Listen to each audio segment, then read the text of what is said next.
করে তাই। Good morning, আজকে হচ্ছে পরের দিনের সকাল। তো এখন ফ্রেশ হয়ে গেছি একদম, এবার রেডি হচ্ছে, আস্তে আস্তে বেরোতে হবে। তো সকাল থেকে আমাদের সেই উঠেছি 4:30, উঠে একবার সকালে হাঁটাচলা করে এলাম বাইরেটা, তারপর বসিয়ে চুটিয়ে গল্প হলো, 3 রাউন্ড চা হয়ে গেল। এখন আমরা আস্তে আস্তে রেডি হচ্ছি, এরপর বেরিয়ে যাব, বেরিয়ে মন্দিরে যাব। মন্দিরে তো ভিডিও তোলা যায় না, তো তারপর টুকটাক কিছু কেনার আছে, গোশালায় যাওয়ার ইচ্ছে আছে। তো এগুলো করে তারপর আমরা বাড়ির দিকে রওনা দেবো। দারুণ কাটলো কিন্তু 1.5টা দিন, কোথা থেকে কেটে গেল, বেশ ভালোই লাগলো। তো চলুন শুরু করা যাক দিনটা।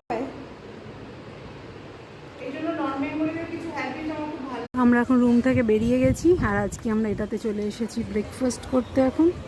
তারপরে ঠাকুর দর্শন করে বেরিয়ে যাব, আর এখান থেকে টুকটাক এগুলো কেনা হচ্ছে।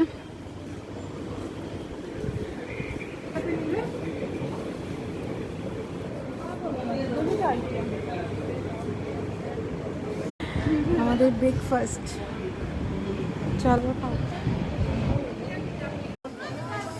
এই দোকান থেকে সমস্ত কিছু কিনে নিলাম, যা যা কেনা, ধূপকাঠি, ঘি। আর আজকে প্রচণ্ড ভিড়।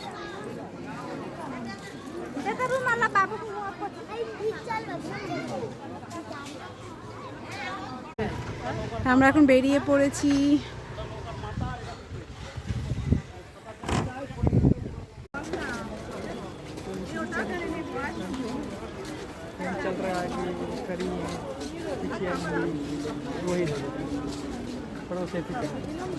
পৌঁছে গেছি বাড়ি, এখন ঘড়িতে টাইম হয়ে গেছে বিকেল 6টা।